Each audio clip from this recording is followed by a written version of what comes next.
Great. Okay. Let's go ahead and get started then. I know that we still have a few people joining in, but we may as well get going because we're going to try and cover a lot of ground in about 45 minutes. So I hope you all have practiced your fast talking. So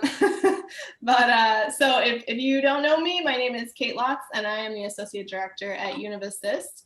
And the reason that we decided to put this webinar together is, we've been speaking to a lot of our university partners and just finding out that as most people are trying to plan for fall and trying to look forward to the coming academic year, they're really having a hard time trying to figure out which countries are open, which might require a quarantine, if there are any rules around that and visa entries and things, and if schools are even open and hosting visitors.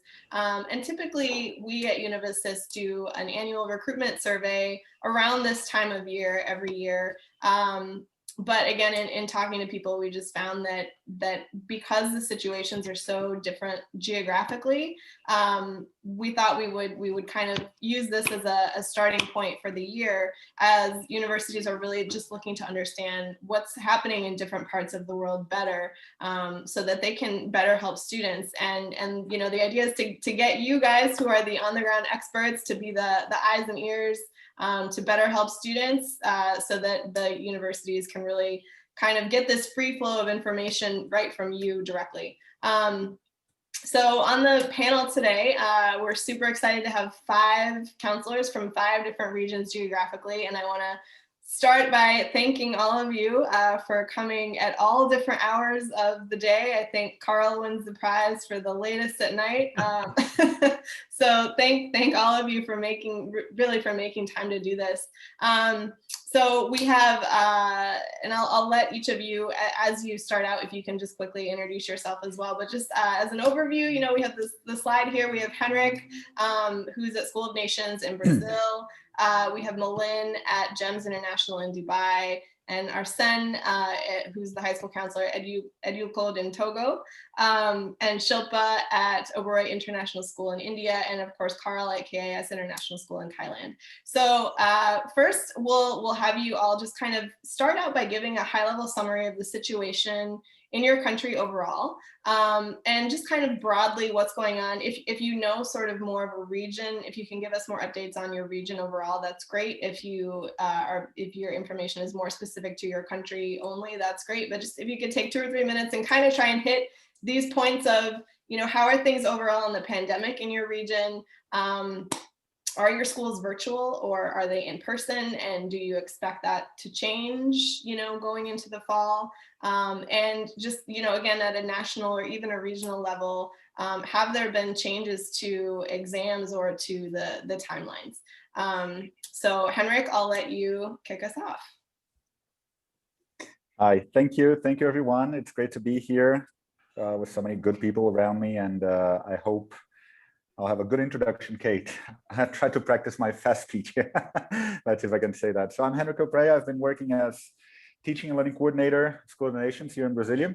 I've been working in education for more than 25 years, been a college counselor, college guidance counselor as well, for more than 10 years. And anyway, what's the situation like here in Brazil? Well, I think Brazil has made the news recently with the spike in the number of cases. So there's more than 15 million cases in Brazil alone, but Latin America in general has been hit pretty hard.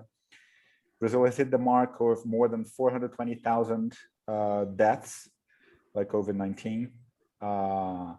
We've just had hopefully, we've just had our second wave, which has hit us pretty hard. So in the last month alone, it took us a month to actually hit the mark of 100,000 deaths by COVID last month. Situation not only Brazil, but in Latin America in general, it hasn't really been very positive, but I think as things come and go, we're currently undergoing a stage in which things are a little bit calmer. Private schools, I can say that private schools have been allowed to reopen in some regions in Brazil, for instance, and some regions in Latin America. And public schools have been closed for more than a year already. no classes whatsoever. So in our example, just to give you an example, in Brasilia, we were allowed to reopen in September. In Belo Horizonte, another large city in Brazil, they've been closed and been full-on virtual for more than a year now. Even private schools, international schools, everyone has been closed for more than a year. So it varies from state to state. But the places in which things have been reopening, we see more of a hybrid learning and teaching and learning environment, because we do have to abide by the rules and regulations of social distancing and making sure that all the changes in schools have been put into place. Schools have made a lot of modifications for that. We do expect to see more and more people coming in person as time progresses, if we get more vaccination and all of that. So hopefully we expect that by the end of this calendar year, we might be able to see a lot of improvement. Changes in exams, Kate, that you mentioned, some exams have been canceled because there were nowhere to be given right now. But I can say that, for example, in May, we had pretty much all centers were given, like the SATs were taking place, APs. We're having AP exams right now here in our school. So things, they tend to be going back to normal and just back to virtual, right? So things are changing very fast. And yeah, but hopefully we can only pray and hope for the best in the future, right? Let's hope that we're gonna see some changes.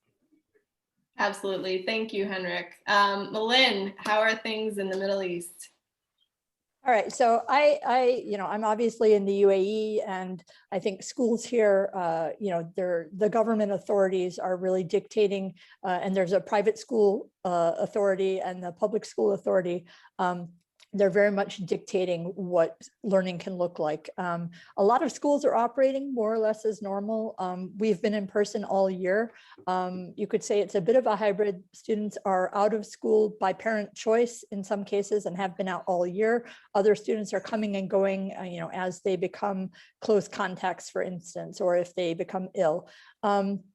And that, it's made things very challenging, actually. It's made things very, very challenging. I think, learning has been somewhat compromised. The social distancing protocols in school are making it very difficult for teachers to teach effectively, essentially having to teach across 2 classrooms plus an online an online group of students in some cases.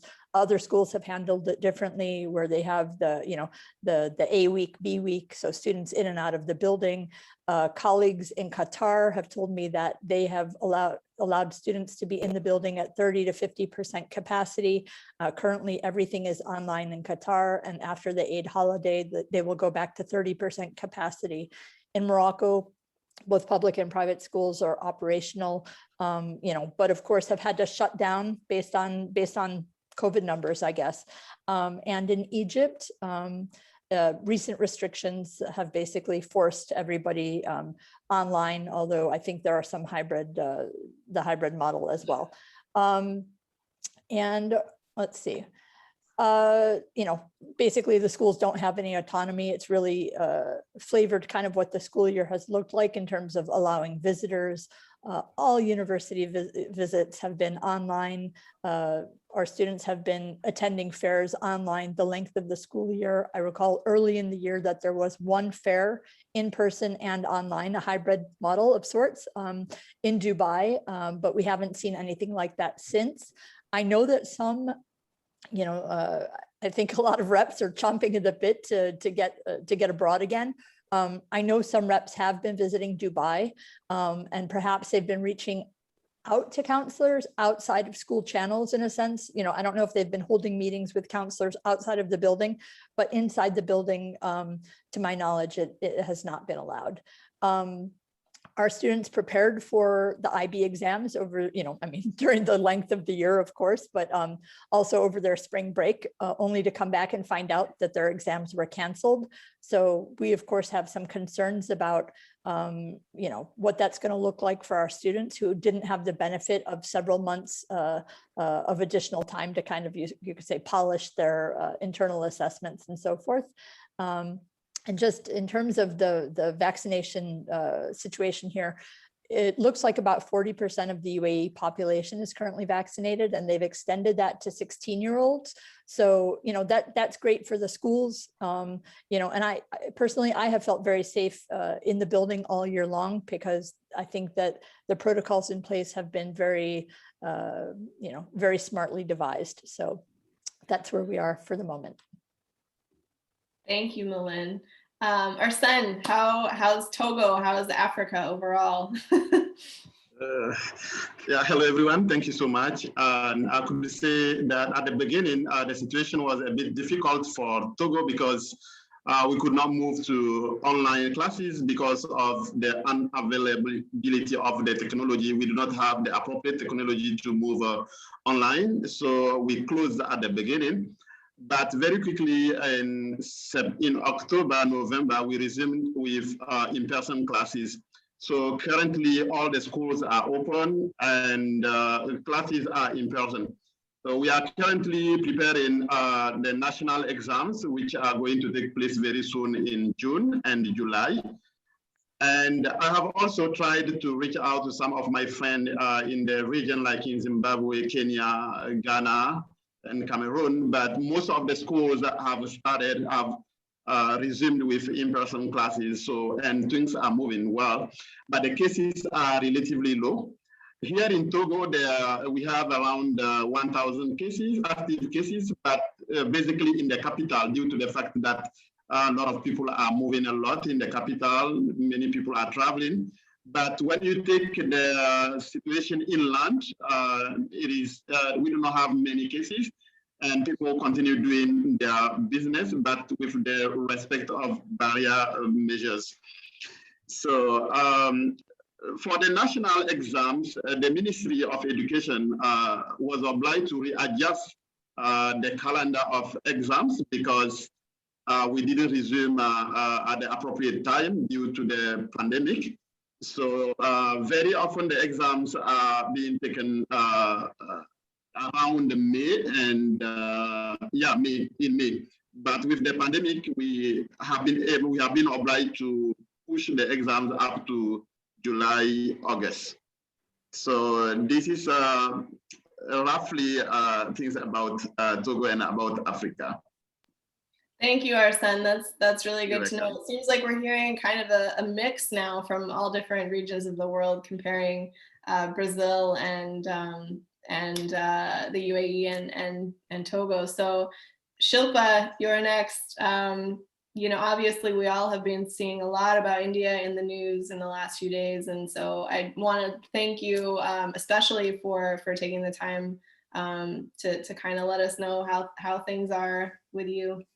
Yep. Yeah, so things are obviously not good because the media doesn't lie always. But yeah, I mean, we are going through the second wave, just like Henrik said, and on an average, we have a little over 300,000 positive cases every day, with over 23 million cases up till now. I mean, but I would say we can see there's a dip in the last 2 days. So we are hopeful that we will very soon, maybe in the next few weeks, flatten the curve. But yeah, I mean, to be very honest, I don't even believe the numbers, because every house I speak with, there's someone infected, so it is not good. But yeah, I mean, in terms of schools, a few schools did start having hybrid model, but I think we all had to stop. I mean, Mumbai, none of the schools started because Mumbai never gave any permission to start. So we've been online forever. I mean, ever since March 15. And even the schools that started hybrid, they really started only for the classes that wrote an external exam. So like grade 10s and 12s. All the others were really studying, learning from home.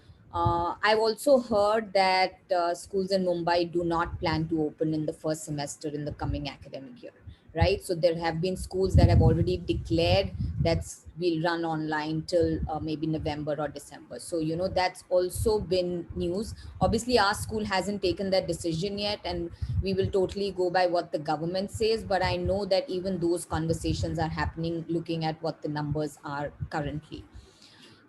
In terms of exams, I mean, IB, you know that it's become, I mean, IB is, the whole country has gone the non-exam route. So that's good news. A levels, no exam. So that's good news.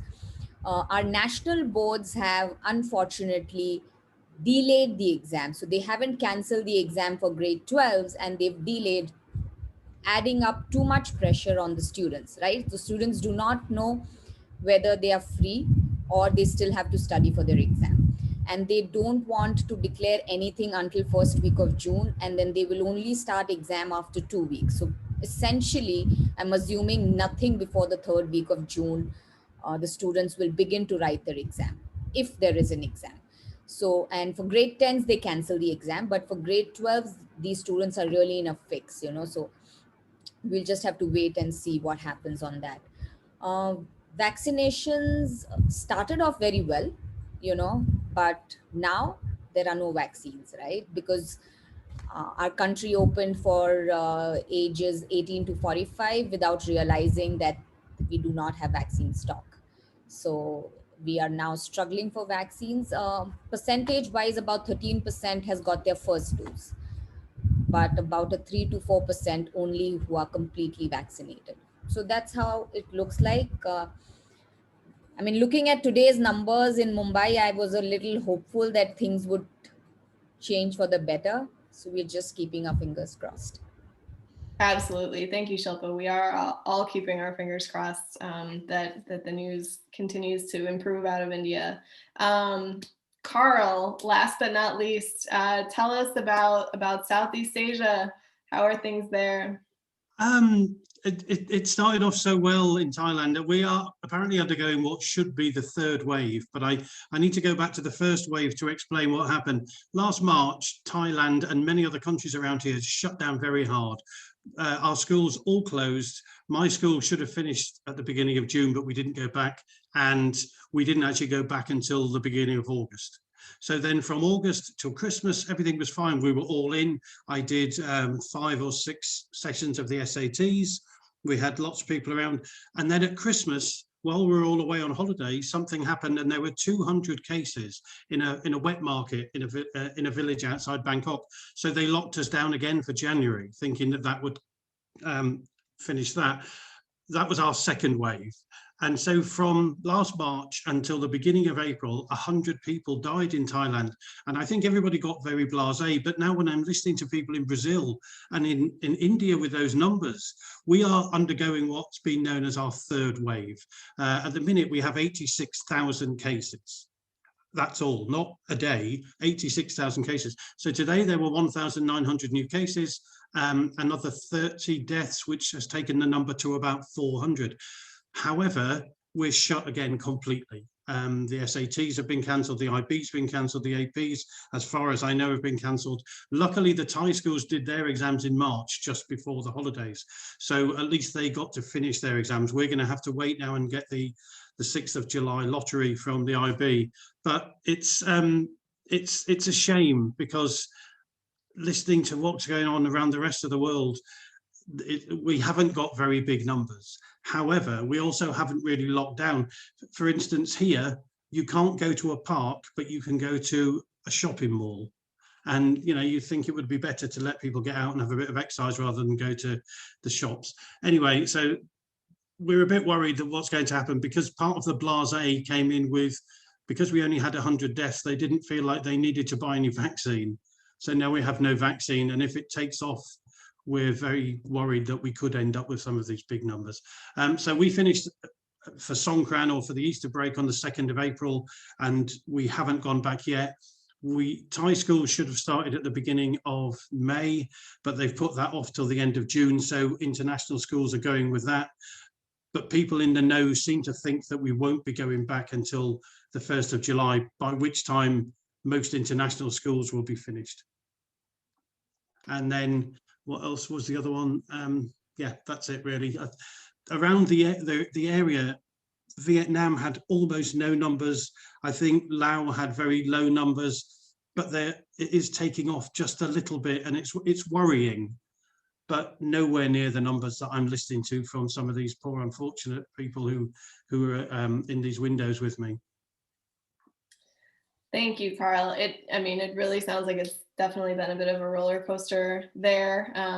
And yeah, it's interesting to hear all of you have such different perspectives. And of course, again, this is why our university colleagues are having such a hard time figuring out how they can help you and how they can help your students, which is the next follow-up question I want to ask all of you. If you can just give me an insight into what are your students going through now? How are they feeling? What are they thinking from a college planning standpoint? How is this affecting all of them? And all of, are there things that universities could be doing better or could be doing to better help the students now? Henrik, do you want to start out? I can start, and this question has got so many facets to it, so many different perspectives for us to look into that. I think number one perspective, when a country has been hit so hard as Brazil has, we can never forget the economic point of view. A lot of unemployment, a lot of people losing their jobs, and the exchange rate as well, compared dollar to real, it's going really crazy right now. So this is one of the concerns, and I guess one thing the universities could do is to be a little bit more assertive when talking about possibilities for financial aid, including not only talking about scholarships, but I mean talking about different opportunities to students, right? So they have an idea, because sometimes the culture is so different that it's important for students to understand that it's not only a scholarship. Maybe you have the opportunity to work on campus. Maybe you can do a co-op. Maybe you can do so. So there are many different internships, many different ways that we can actually deal with this financial aspect of the application. That's number one. Number two, and for example, I have a student who is in that situation right now. He's just been admitted to university. His class is going to start in, I think, late September, but he cannot get a visa.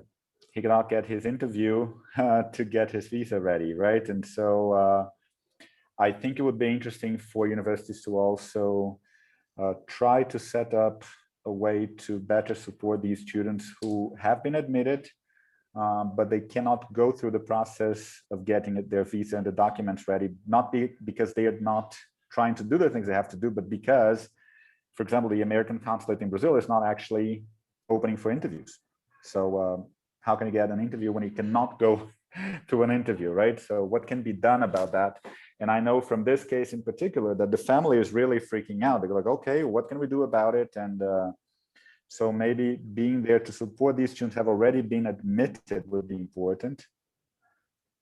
And I'll let some more people speak, Kate, because I think that we have so many different perspectives to this as well. But I would like to address these 2 points. One, I've been admitted, I cannot go to the consulate, to the embassy to get my visa. What can you do for me as a university? Number two, this financial aspect, which I think it is a concern, especially coming out of COVID, especially if your country has been hit really hard. What can you do? And it's not just scholarships, but it's about, right? The other perspectives I can let my colleagues speak here about, for example, exams, grades, when an exam has been canceled. And so I'll... And actually, Henrik, but before you go, we just had a question that I want to from the audience that I want to sort of tack on to that follow-up question for everybody. What is the embassy situation in your country? And of course, we all know that is something that is changing every day. But yeah, Henrik, if you just want to give a quick answer to that. Others contribute here. So far, it's pretty much they're not opening for visa interviews. Right. And there's another problem right now coming out of, for example, coming out from Brazil, which, for instance, we've been informed that one of the vaccines used in Brazil is not they don't let people who have been vaccinated with that specific vaccine into Europe, for instance. And maybe who knows if that's going to change also to other countries. Right. So it's like I said, but the embassy closed. You cannot get an appointment right now. And they deny the appointment. You can try to schedule. They just like, nope, you've been denied, and you cannot talk to anyone. So it's pretty much an automatic response, right? So that is something that is very frustrating for parents.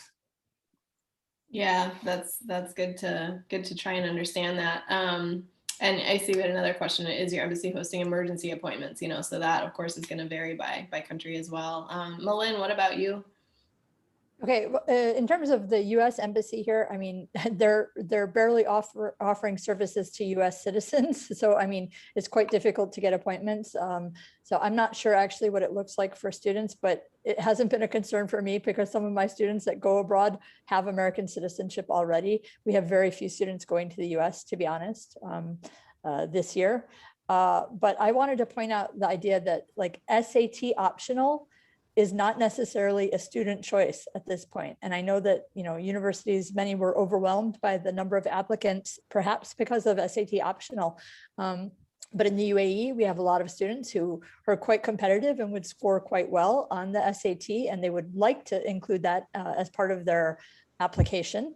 But with cancellations, they're not even able to take the exam. And this has been ongoing for a year. So even schools that have agreed, you know, that are SAT, that offer the SAT on their campuses, in some cases are not allowing students that are coming from other schools to attend, or there are last minute cancellations.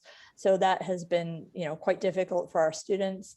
I think I'm a parent of an incoming international student as well. She has American citizenship, but she's essentially international, has grown up abroad, and she's coming from a country, not the UAE, where she doesn't qualify for a vaccine and will not qualify for a vaccine before going to university.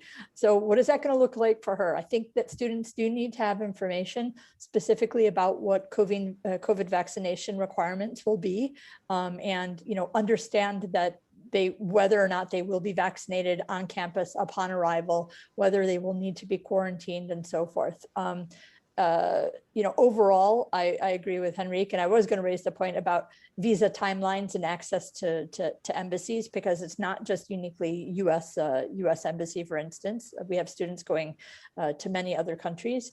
And also the UAE and Qatar, for instance, are hubs, airline hubs. Will students transiting through these points, or you know, if this is their point of origin, will they be allowed access to various countries? That's another question. You know, I've had to be quite strategic with my daughter, trying to get her from from where she's studying right now back home to Morocco and then to the US. And, you know, it doesn't involve going through Europe, let's just say, because we're afraid she won't get in. So that's pretty much it. And just the idea also that some students, frankly, they're paralyzed by indecision, and their parents are paralyzed by indecision in a sense due to COVID. They don't know what to do. And, you know, it is causing a lot of students to consider UAE as an option, which previously they might not have considered. Cost is a factor. And also that uncertainty about having their kid too far away and potentially faced with becoming ill or being exposed or something like that. So I think, you know, a lot of people are on the fence. They have their applications in various countries, and, you know, they've been on the fence, let's say, until, you know, just this past week or so in terms of what they're going to do. Thanks, Malin. Arsene, what about you? What are your students going through? How are their college planning? You know, how is it going for them, and what are the things that universities could maybe do to better help them? Okay, good.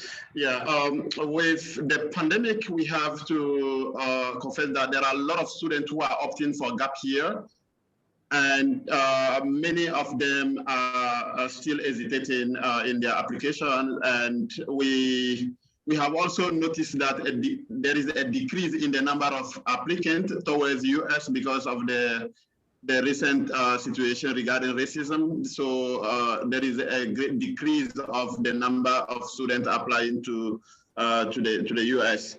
So, and what can universities do to help those students? So many students are are willing to get test optional universities. Universities can go test optional or test free for them to be able to apply easily.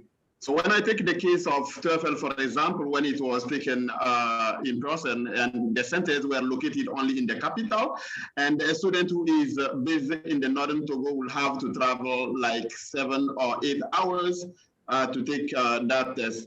So if many universities go test optional, this will be a great support for these students applying to universities. So, and it will be also a good idea if universities can offer full financial aid for the student to better support the students coming from underdeserved families. And do you know if embassies have been open in the area? The embassy is open, but not taking all the appointments. They are taking appointment on emergency basis. So I think that if there is an emergent case, the appointment is offered to the person. But most of the students are currently taking online classes because universities, there are universities which have offered full resources like internet, computers to the students who have been admitted to different universities to be able to work remotely. So if there are also some universities which can also help students by offering these resources, that will be fine. Great. And then we had one other individual question for you also. Do you happen to know if schools in Nigeria are open? This person said that they heard that the WAEC exam was delayed, and if you had heard of any of it potentially being canceled, if you know about that at all? Yes. I have been in touch with a colleague in Nigeria. Schools are open. They are currently having classes, and they will have the next exams will take place next June, July. And he told me that some exams are being taken on a rolling basis. Okay, great. Thanks, Arsene. Shilpa, how are your students? What are they going through, and how are they looking ahead to their college planning now? So in terms of the class that's graduating, I mean, there are emergency visa appointments happening, but again, the speed is like super low. So I know counselors from the entire country have all got together and have written a letter to the embassy today. So we'll just wait how that goes, because we really don't want students going in person for their interview. So we've kind of appealed for something that can happen, which doesn't need to be in person and can happen quickly. So let's see how that appeal works. So that's one thing that's happened. But yes, the process is super slow, so we still don't know. The other thing is that a lot of students are really confused about, because India hasn't rolled out vaccine for under 18, and most of us high school seniors are under 18. And universities haven't been very, very clear about what's their policy, you know. So I think that's one information that students and families are really grappling with, that if they can have that information, because our students can definitely are not going to be vaccinated when they travel, right? So what is the option? So that's one. And then which one's allowed, which one's not allowed. I mean, so if there's some clarity on that, I think that will be very good. In terms of application, I feel our students definitely want to go overseas, looking at the state that India is in now, you know. So they every parent wants to now kind of have started thinking, but not sure about what part of the world. But yes, there are multiple countries that the students are applying to. They are looking at countries that offer good financial aid packages or scholarships. So yeah, I mean, that's the reality on the ground. But I don't see the US fever going down. I mean, even in the next coming batch, out of a graduating class of 40, there are about 28 students who want to apply to the US. So the numbers are still good. Yeah.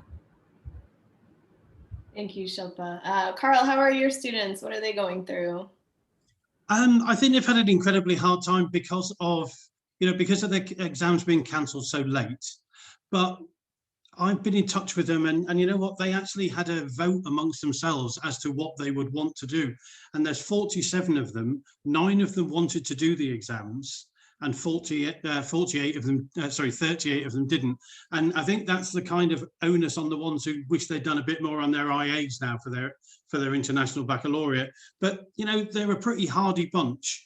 And I think that they will do well. And some of the news that came out of the UK today, I've got 32 of mine have applied to the UK, although some have also applied to the States. Some good news that came out of the UK today is that that face-to-face teaching in universities in the UK is going to start again on May the 17th. Now, whilst I don't expect that to happen with an awful lot of kids, I've got an Indian kid who's in India, should be in Edinburgh learning medicine in her 3rd year, but she went home.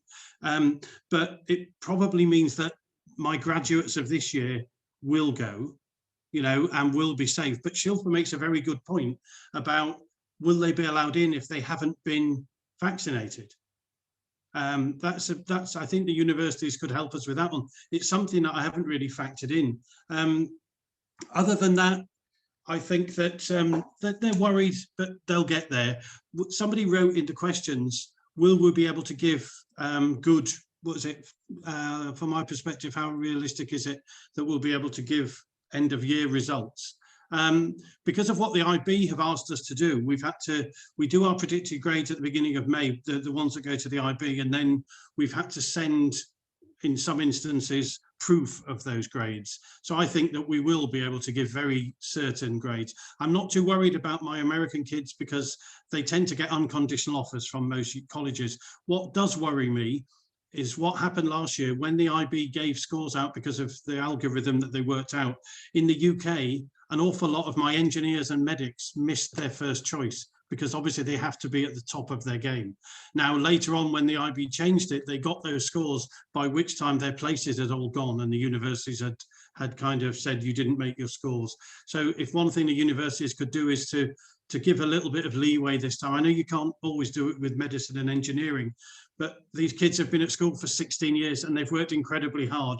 And it's going to come down to how some, you know, to whatever the IB push out rather than them sitting exams. And I do wish that unis would listen to that. Thanks, Carl.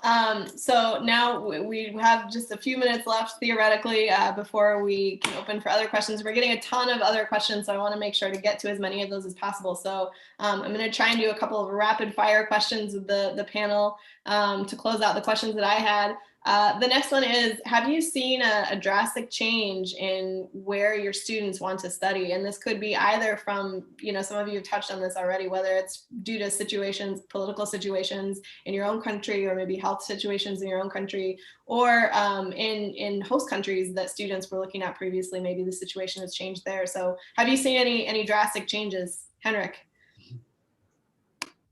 Not yet.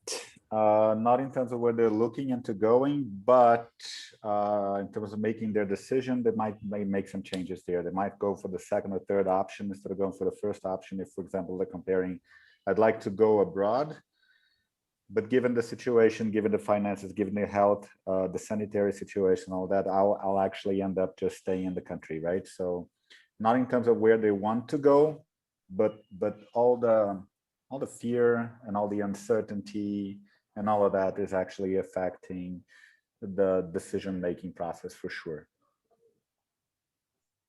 So they wanted a fast answer. Yeah, no, that was great. That was great. I love it. Malin. Overall, like I said, I think more of our students are going to continue to stay in the UAE. And this may, I mean, I think COVID was the impetus for that, but I don't think that's necessarily going to be the reason why it continues. I just think that there are more universities in this region as a whole, actually, and parents are considering, and students are considering them to be viable options based on the quality of choice, which has improved and is is becoming more broad because as more countries enter this market, or universities from various countries enter this market. And, to be honest, Canada and the Netherlands, just overall from my previous experience in Morocco, and then what I'm seeing here, they continue to be kind of growing in popularity. The US, I think more students in next year's class will be looking at the US than have for my past few classes here. And I think that's, a change in political situation in the US. is going to be a positive thing for US universities, especially for students coming from some regions. A lot of my Europeans, they actually go home to their home countries.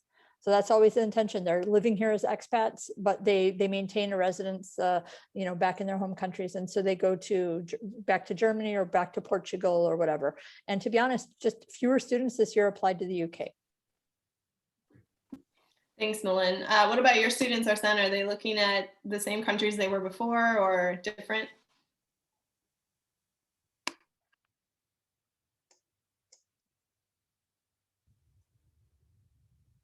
I think he's frozen. Arsene, are you there? Yeah, hi. Okay, perfect. I had a little problem with my headset. So yeah, the students here in Togo, they were used to exploring ways to study in the United States, but currently I think they are much more considering global opportunities, and most of them are also exploring currently Asia and other places. We have some of our students who were applying to universities in the US, but dropped them because of the situation that was prevailing regarding racism. And due to the current pandemic situation, most of them are opting for gap year and still waiting for the situation to improve. Okay, thanks, Arsene. And Shilpa, you just mentioned that a lot of your students are still looking at the US. Any other changes that you want to mention? I mean, I don't see a change, but yes, in terms of taking decisions, there has been, I mean, just like what Henrik said, so they would definitely look for places that they've got a good financial aid package, or universities that are offering in-person classes, you know. So I think for the coming year, that's really their priority. They are really looking at countries that are going to open up. And I know US is planning to open up in-person classes. So, you know, so that's quite their criteria. Great. Carl? Hi. If you think back to this time last year, the US and the UK were in treacle really with their COVID troubles. So more of my kids tended to apply to Thailand, and now it's kind of been turned on its head. Thailand looks like it could be going into that. So, I mean, they've, you know what they're like. They applied to 2 or 3 countries. UK's done quite well this year. The instances of Asians being attacked in America has been played up quite a lot here. And because I think the first person who was quite badly injured was a Thai. And so they've been making a thing out of that. And I think that may have lowered the numbers a little bit. Okay. And my last question before I want to try and get to some of these audience questions is, given where things stand today in your country with your school, does it look like your school may be open fully in person? I know this is kind of looking at a crystal ball and trying to, you know, predict the future 3 months down the line, but do you expect that your school might be back in person and or allowing visitors on campus in the fall or during next year? I don't expect that to happen until December for sure.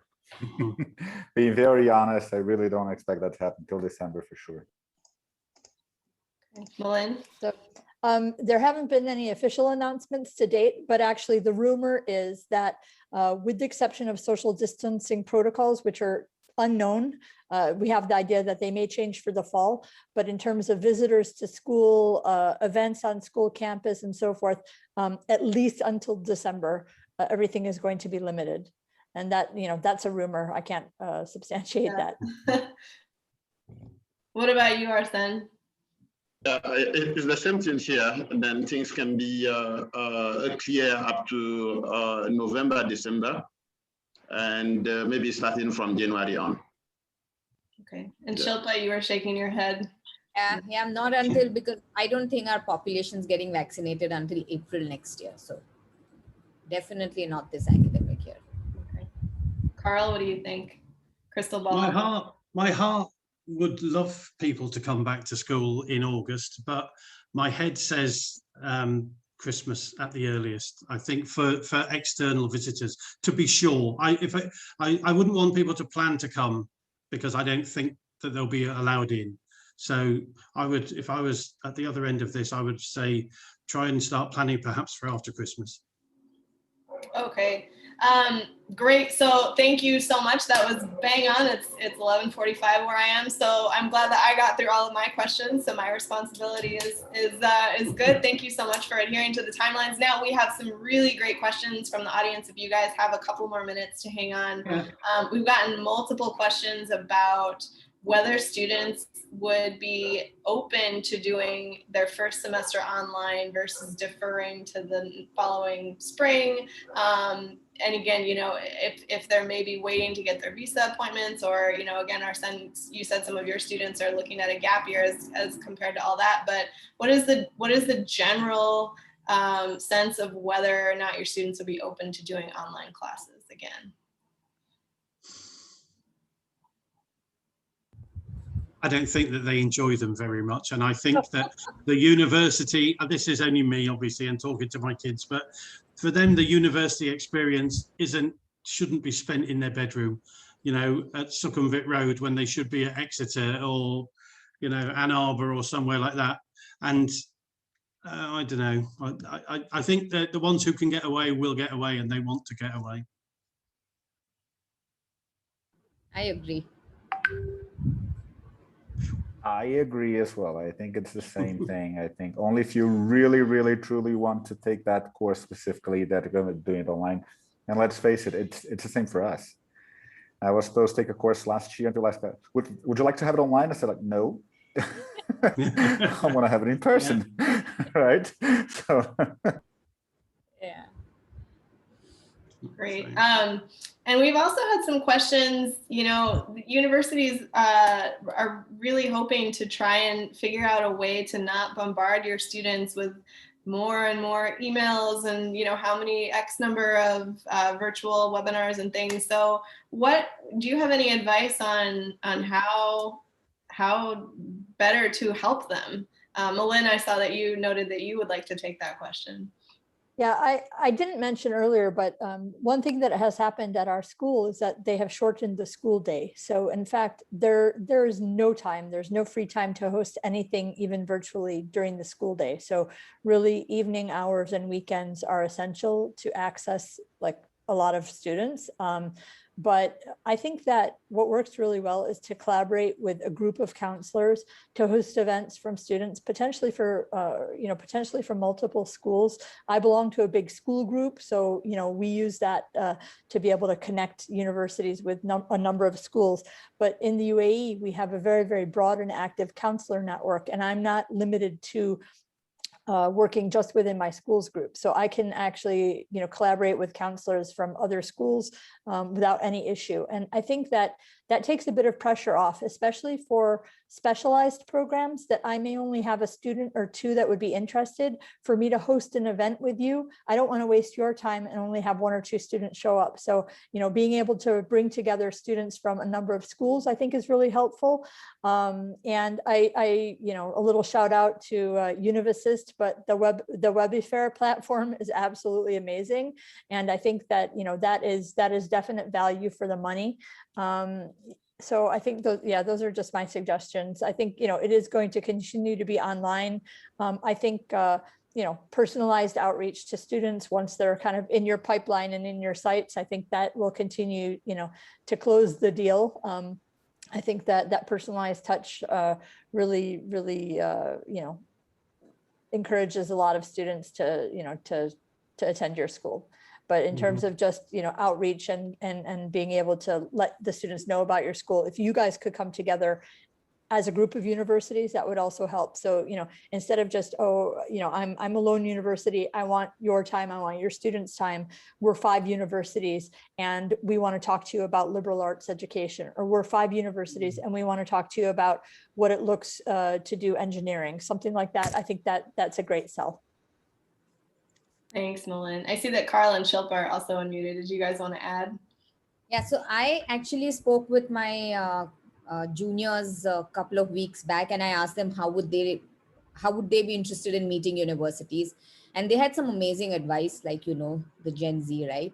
So one is they said that universities really need to change the way they present themselves, right?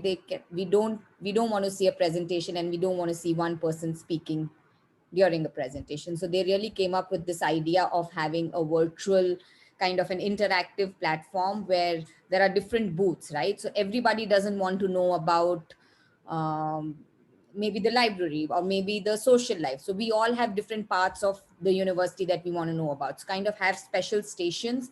It could be subject wise, it could be student life, and have different people in there. So they don't want that one person talking about everything, but maybe a current student could speak about student life. A professor could speak about the economics department, kind of have smaller breakout rooms and students can choose where they want to go. So I thought, yes, great. That's a great advice. Why are the universities not thinking about redoing how they present to the students, right? So that is one. The second idea they gave me was that universities, before they come to visit us, should have us fill a form and see what we are interested in listening to, instead of giving the same presentation to every single school, right? So I thought those two were great suggestions, and I really thought that today is a platform that I would speak to all of you and let you know that this is what the students are saying and thinking about. So really, I mean, gear up your tech and make sure that you have some amazing stuff to show them.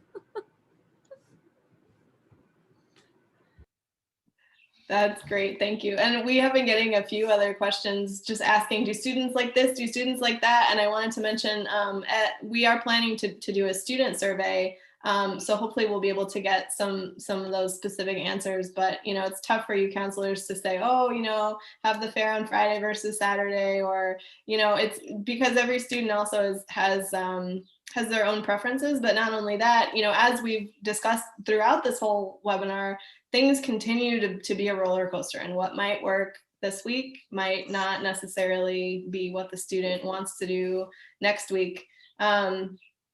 So we also had a specific question. Can I add something to that, Kate? I think that when you mentioned about the roller coaster, and we've seen how diverse the situation is all around the world. I liked Maline's suggestions, Shilpa's suggestions a lot. And I think what you said about the roller coaster is very important, because the thing is, this is the $1 million question, right? What can we do to engage these people right now when they've been online for more than a year? They're really tired. So I think groups of universities, having people talking about different things. When Shilpa was speaking, I was just thinking about Second Life, in which you just walk into the building and you see everything like a virtual tour.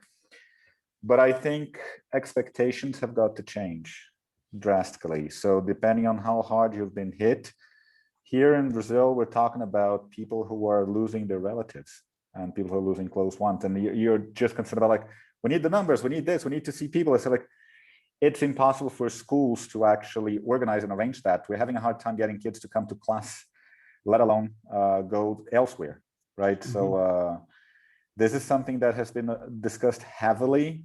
And it's the $1 million question. We understand it's important. We understand that life has to go on.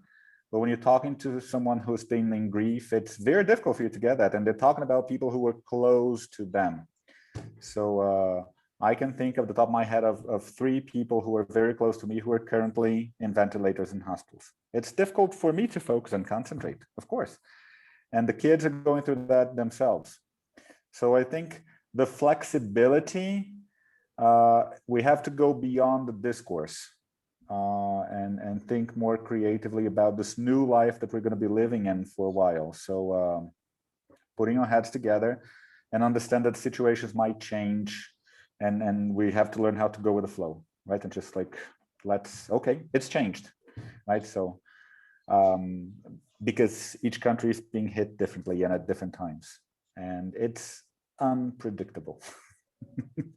I'm really glad you mentioned that, Henrik. You're right. This is all the need to be very sensitive and very thoughtful about what everybody is going through. I think is something that everybody should not lose sight of. So I'm glad that you brought that up. Just to add an analogy, even from a school's perspective, if we think as educators, as people who know about the science of learning, we would be doing a lot of things that we're doing, we could be doing them differently. They would be perhaps more effective, but because of the whole system and parent pressure and schools and all of that, sometimes we end up, okay, let's do it like this, because we cannot fight the world, right? So if we all come together as educators and start realizing and showing them it's different. So one of the problems that we see a lot, I'm going to give you an example. We're transitioning to a full competency-based education curriculum, and the way we report grades, and still the concern is like, but universities cannot read this. So like, yes, they can, but that's the kind of information that we need to pass on to people. So you see this clear communication, like this is acceptable. It's not only about, I need the GPA, I need this, I need that. It's like, look, it's more holistic. And especially nowadays, I think the pandemic has been a huge catalyst for change. So if there's ever anything positive out of that, it's that it's time for us to start communicating more clearly about expectations and requirements. Yeah, and that's a really great segue into the very last question that we have time for. And Henrik, we've been hearing, as we've been speaking to a lot of our university partners lately, we're hearing very different things across the board from them as well, in terms of whether, you know, their university has to require some kind of proof of final exam, or whether they can wait for it, or whether, you know, like basically how strict it is. And so we had a question here for any of those of you who do IB or A-level curriculum. Are your students going to receive like average marks from you as counselors as their final scores in order to graduate, if they're graduating this year, so that they have that benchmark requirement? Or are you going to offer some sort of substitute proof of grades? Any thoughts on that? I know that the IB, when we took the non-exam route, we were then asked to send in our teachers' predicted grades. The IB then sent us back a set of predicted grades that they said they had worked out from our cohorts for the last 4 or 5 years. Now, as we all know, no two cohorts are the same, no group of kids are the same. So the IB coordinator then sat down and went through each predicted grade with the teacher, and they had to provide, or they appealed, and they had to be prepared to provide evidence for why. What the IB said was, look, you want 6 7s, but in the last 5 years you've only had 4, so you can only have 4 for this year, and that's not fair. So if they did want those 6 7s, they would have to provide proof for that. So I think that the IB have said they've allowed all of our appeals. However, they have said that they still hold the right to change the grades. Now, whether or not they'll do that is, good Lord, I hope not. But so yes, we feel that if we get the grades that our teachers have predicted, then they're not being inflated or anything like that. We did some work on it a couple of years ago, and the coordinator worked out we're about 0.1 grade out over a whole cohort over a year. We don't tend to inflate things. So hopefully, as I say, the grades that they get will be the ones that they deserve to get. Thanks, Carl. Any final comments from any of you? Thank you for listening. Yeah, that's a good one. Honestly, you know, it really has been my pleasure to host all of you on this panel. You've been so incredibly helpful. And through all of this, you know, it really is very clear how differently things are happening in each of your regions and your countries for your students and your schools. And with all of this uncertainty in mind, you know, like with us as UnivAssist, we are planning ahead. You know, we've launched Webby Fairs for the fall and the spring.